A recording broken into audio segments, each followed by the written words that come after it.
Hello guys, कैसे हैं आप लोग। आज से हम लोग स्टार्ट करने वाले हैं माइक्रो इकोनॉमिक्स। और हम लोग बेसिकली इकोनॉमिक्स का क्रैश कोर्स स्टार्ट करने वाले हैं।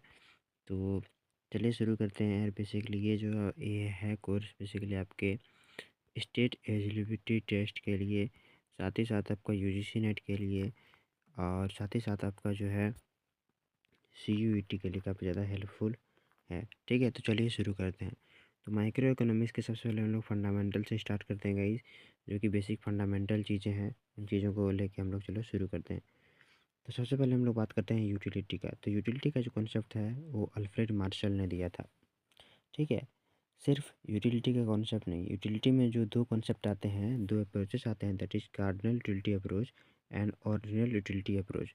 तो कार्डिनल यूटिलिटी अप्रोच भी अल्फ्रेड मार्शल ने ही दिया था, लेकिन ऑर्डिनल यूटिलिटी अप्रोच जो है कई सारे इकोनॉमिस्ट ने दिया था। ठीक है, कई सारे स्टडीज़ को मिला के ऑर्डिनल यूटिलिटी अप्रोच को दिया गया था, जैसे कि हिग्स हो गया, पैरेटो हो गया, एलन हो गया। इन सारे की स्टडीज़ को लेके जो है ऑर्डिनल यूटिलिटी अप्रोच को जो कॉन्सेप्ट जो है यहाँ पे दिया गया था। ठीक है, चलिए अब आगे बढ़ते हैं और बात करते हैं हम लोग कि टोटल यूटिलिटी और मार्जिनल यूटिलिटी क्या होता है। देखो, टोटल यूटिलिटी होता है that is sum of marginal utility, कि हमें एक एक्स्ट्रा गुड कंज्यूम करने से जो भी सेटिस्फैक्शन मिलता है, तो उनको जब हम लोग ऐड करते हैं तो उसी को हम लोग बोलते हैं टोटल यूटिलिटी। ठीक है, टोटल यूटिलिटी होता है कि एक गुड कंज्यूम करने पर आपको जो भी सेटिस्फैक्शन मिलता है दैट इज़ टोटल यूटिलिटी। और ये धीरे धीरे बढ़ता है फिर डिक्रीज हो जाता है।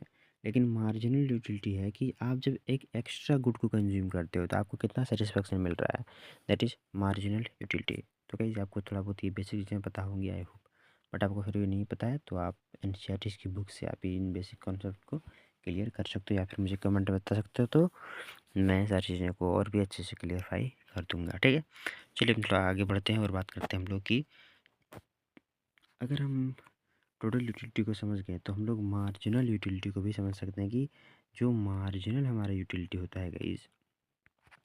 ठीक है, यानी कि जो हमारा मार्जिनल यूटिलिटी होता है वो होता है, मार्जिनल यूटिलिटी होता है that is,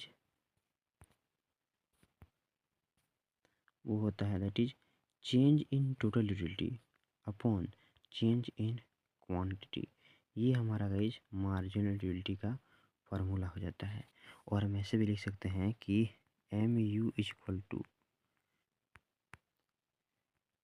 D upon T U upon del del Q, यानी कि डेरिवेटिव हुई, इसका हम लोग लिख सकते हैं। ठीक है, चलिए अब हम लोग थोड़ा रिलेशनशिप की बात कर लेते हैं कि क्या रिलेशनशिप होता है मार्जिनल यूटिलिटी में और टोटल यूटिलिटी में। तो हमने एक, सबसे पहले यहाँ पर ग्राफ के साथ समझते हैं कि हमने एक वाई एक्सिस ड्रॉ किया एंड एक्स एक्सिस ड्रॉ किया।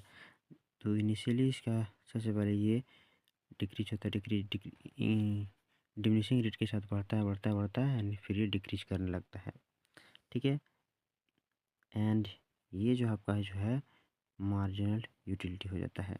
तो आप यहाँ देख सकते हो कि जहाँ पे इसका हाईएस्ट पॉइंट है टोटल यूटिलिटी का, मार्जिनल यूटिलिटी यहाँ जीरो है, और इस जीरो वाले पॉइंट को हम बोलते हैं पॉइंट ऑफ सेटिएशन बोलते हैं। ठीक है, यहाँ पे टोटल यूटिलिटी मैक्सिमम है तो एम यू ज़ीरो है।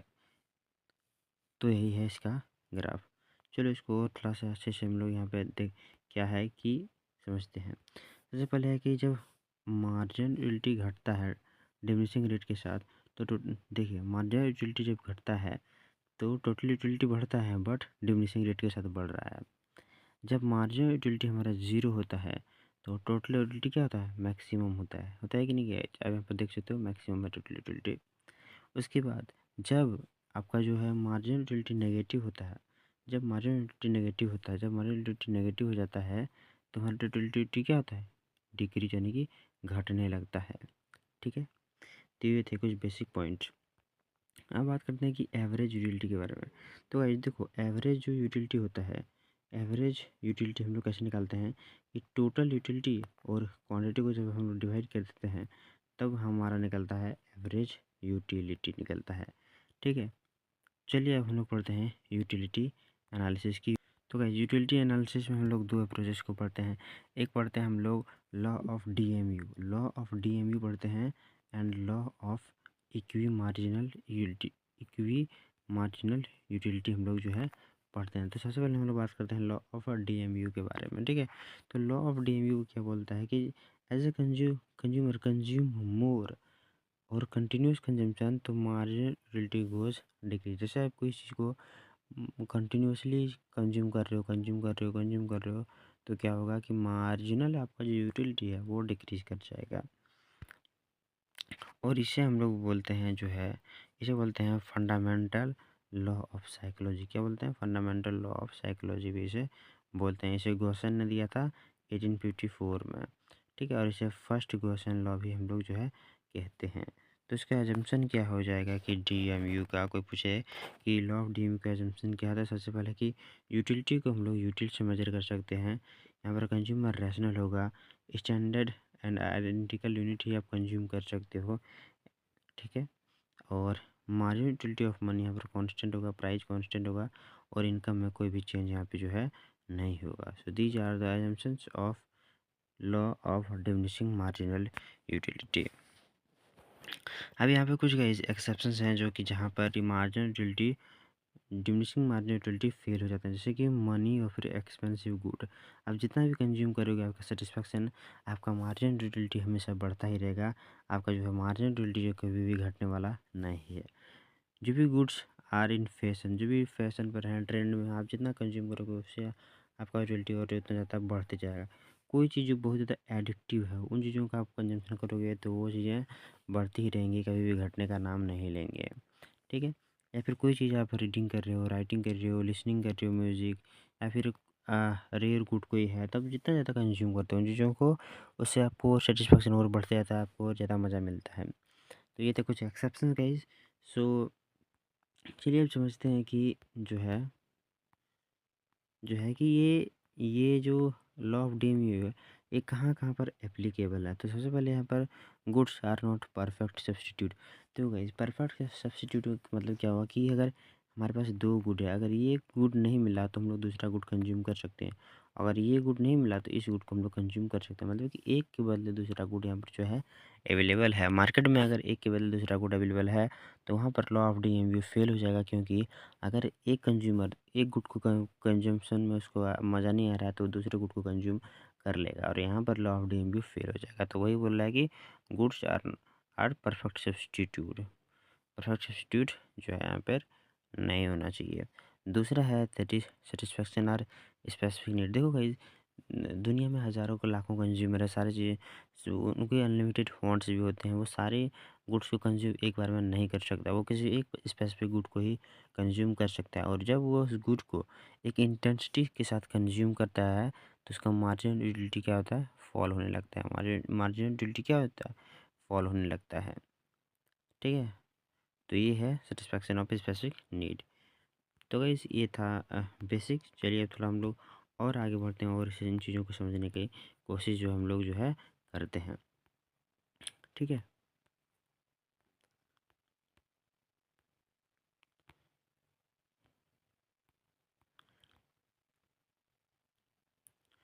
चलिए अब हम लोग बात करते हैं वाटर डायमंड पैराडॉक्स का। इस काफ़ी ज़्यादा इंपॉर्टेंट है और आपको इन चीज़ों को समझना पड़ेगा कि कैसे हम लोग इसको समझ सकते हैं। देखो वाटर डायमंड पैराडॉक्स का कंसेप्ट बेसिकली एडम स्मिथ ने दिया था। उसने एनालाइज़ किया कि वाटर जो है बहुत ज़्यादा अवेलेबल होता है लेकिन उसके प्राइस बहुत ही ज़्यादा कम होता है। गाइस ये चीज़ें आप भी देखते होगे और हम भी देखते हैं कि प्राइस जो है वाटर का बहुत ज़्यादा कम होता है, या फिर कहीं कहीं पे प्राइस लगता है नहीं, आप फ्री में भी पानी को ले सकते हो। लेकिन डायमंड जो कि काफ़ी ज़्यादा जो कि रेयर क्वांटिटी में अवेलेबल होता है, उनका जो है मार्जिन यूटिलिटी बहुत ज़्यादा हाई होता है, आप उनको खरीद नहीं सकते हो, इतने कॉस्टली होते हैं। तो ऐसा क्यों होता है? ठीक है, जो कि लाइफ के लिए इसेंशियल है बट बहुत ज़्यादा चीप है, और जो लाइफ के लिए इसेंशियल नहीं है वो इतना कॉस्टली क्यों है? तो उसने एनालाइज़ किया और ये फाइंड किया कि जो भी क्वांटिटी एविडेंट क्वांटिटी में अवेलेबल होता है, यानी कि अवेलेबल इन एबंडेंट क्वांटिटी, बहुत ज़्यादा क्वांटिटी में अवेलेबल होता है, उसका मार्जिनल यूटिलिटी बहुत ज़्यादा लो होता है, या फिर उसका मार्जिनल यूटिलिटी बहुत जो है ज़ीरो हो जाता है। और वहीं पे अगर कोई कोई गुड अगर वहीं पे कोई कोई और गुड अगर अवेलेबल होता है बट रेयर क्वांटिटी में अवेलेबल होता है, बहुत ज़्यादा रेयर चीज़ है, जैसे कि डायमंड बहुत ही ज़्यादा रेयर है, अगर वो रेयर क्वांटिटी में अवेलेबल होगा तो उसका मार्जिनल यूटिलिटी बहुत ज़्यादा हाई होगा या फिर पॉजिटिव होगा। और यही बेसिकली यहाँ पे जो है रीज़न बोलता है एडम स्मिथ, और इसी को हम लोग बोलते हैं वाटर डायमंड पैराडॉक्स। तो आई होप कि आपको वाटर डायमंड पैराडॉक्स समझ में आया होगा। चलिए अब हम लोग आगे बढ़ते हैं और सबसे इम्पोर्टेंट कॉन्सेप्ट क्या है, law of equi marginal utility को समझने का हम लोग जो है प्रयास करते हैं कि law of equi marginal utility क्या होता है। तो basically guys law of equi marginal utility बताता है कि एक कंज्यूमर अपने इनकम को इस तरह से डिस्ट्रीब्यूट करेगा दो गुड्स के कंजम्पशन में कि उनको दोनों गुड्स से इक्वल लेवल ऑफ सेटिस्फेक्शन मिलेगा। ठीक है, इक्वल लेवल ऑफ सेटिस्फेक्शन मिलेगा, यही इसने बोला था। तो उसने क्या बोला था कि marginal utility of good x, यानी कि एक्स गुड से मिला हुआ सेटिस्फेक्शन और एक्स गुड के प्राइस का रेशियो का सेटिस्फेक्शन दूसरे गुड वाई के सेटिस्फेक्शन के बराबर होगा। यही बोला था law of equi marginal utility. ठीक है गाइस, तो यही पे यहाँ पे है कि जो है marginal utility of good X and marginal utility of good Y इक्वल होगा मार्जिनल यूटिलिटी ऑफ मनी का। अच्छा, इसका एजम्पशंस क्या होगा गाइस? एजम्पशंस हम लोग क्या लेके चलते हैं? एजम्पशन यहाँ पे लेके चलते हैं कि इनकम हमारा जो है फिक्स्ड है और दिया हुआ है, प्राइस चेंज नहीं हो रहा है, सब्स्टिट्यूट गुड जो है अवेलेबल है और डीएमयू यहाँ पर ऑपरेट हो रहा है। सबसे इम्पोर्टेंट चीज़ आपको यहाँ पर याद रखना होगा कि law of equi marginal utility को गॉसन्स का सेकंड लॉ भी कहा जाता है, क्योंकि इसे गॉसन ने ही दिया था। चलिए अब आगे बढ़ते हैं और बात कर लेते हैं कि इंडिफरेंस कर्व आखिरकार क्या होता है। देखो गाइस, इंडिफरेंस कर्व जो है एजवर्थ ने दिया था। ठीक है, काफ़ी काफ़ी लोगों के पेपर्स पब्लिश होने के बाद एडवर्थ जो वो ही एक ऐसा था जो कि फाइनली ग्राफिकल और मैथमेटिकल तरीके से जो है इंडिफरेंस कर्व को डेराइव किया, एंड इसे ही बोल जाता है फाउंडर ऑफ इंडिफरेंस कर्व। तो बेसिकली ये जो है ऑर्डिनल रिलेटिव अप्रोच पर बेस्ड होता है। अच्छा, इंडिफरेंस कर्व क्या बोलता है कि जब एक कंज्यूमर दो या दो गुड से अधिक चूज करता है अकॉर्डिंग टू देयर प्रेफरेंस, तो उसका जो भी वो गुड कंज्यूम कर रहा है वो हमेशा सेम लेवल ऑफ सेटिस्फेक्शन देगा। जैसे कि आप यहाँ पर देख सकते हो एक कॉम्बिनेशन है ABCDNE, एन गुड एक्स का वो 1 यूनिट कंज्यूम कर रहा है, फिर 2 यूनिट, फिर 3 यूनिट, फिर 4, फिर 5, यानी कि गुड एक्स का कंजम्पशन धीरे धीरे वो बढ़ा रहा है और गुड वाई का कंजम्पशन धीरे धीरे घटा रहा है। तो दोनों गुड जब वो कंज्यूम करता है तो उसे सेम लेवल ऑफ सेटिस्फैक्शन मिलता है, और यही उसने यहाँ पे बोला हुआ है। यहाँ पे आप देख सकते हो गाइस कि जैसे जैसे आपका गुड एक्स का कंजम्पशन बढ़ रहा है तो क्या हो रहा है कि गुड वाई गुड को सेक्रीफाइस कर रहा है, यानी कि जितना आप गुड एक्स कंज्यूम कर रहे हो उतना ही आप गुड वाई को कंज्यूम नहीं कर सकते। आप अगर एक्स को बढ़ा रहे हो तो आपको वाई के प्रोडक्शन में कमी करना पड़ेगा। ठीक है, आप जब दो गुड को कंज्यूमशन कर रहे हो, क्यों? क्योंकि आपके पास लिमिटेड इनकम है, आपके पास अनलिमिटेड इनकम जो है अवेलेबल जो है नहीं है। तो देखिए, आप इंडिफरेंस कर्व को रिप्रेजेंट कैसे करते हैं? तो इंडिफरेंस कर्व को रिप्रेजेंट बहुत ही सिंपल वे से करते हैं। इस तरह आपका जो है इंडिफरेंस कर्व यहाँ पर अप्रोच कर सकते हैं।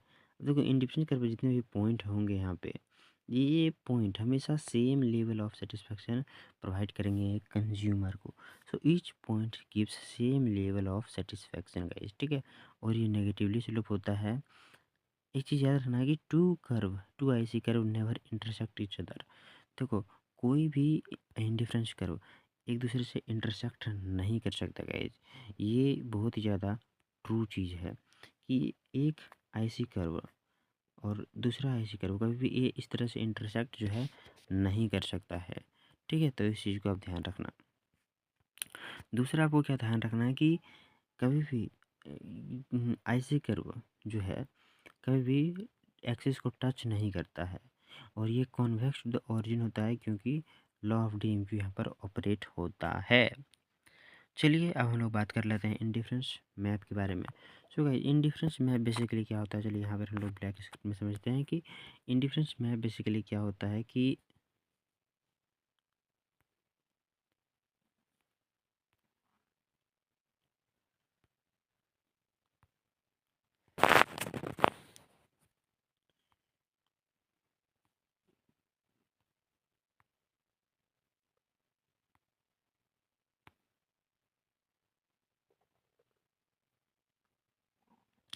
तो गाइस इंडिफरेंस मैप बेसिकली क्या बोलता है कि इंडिफरेंस मैप इस तरह होता है इंडिफरेंस मैप।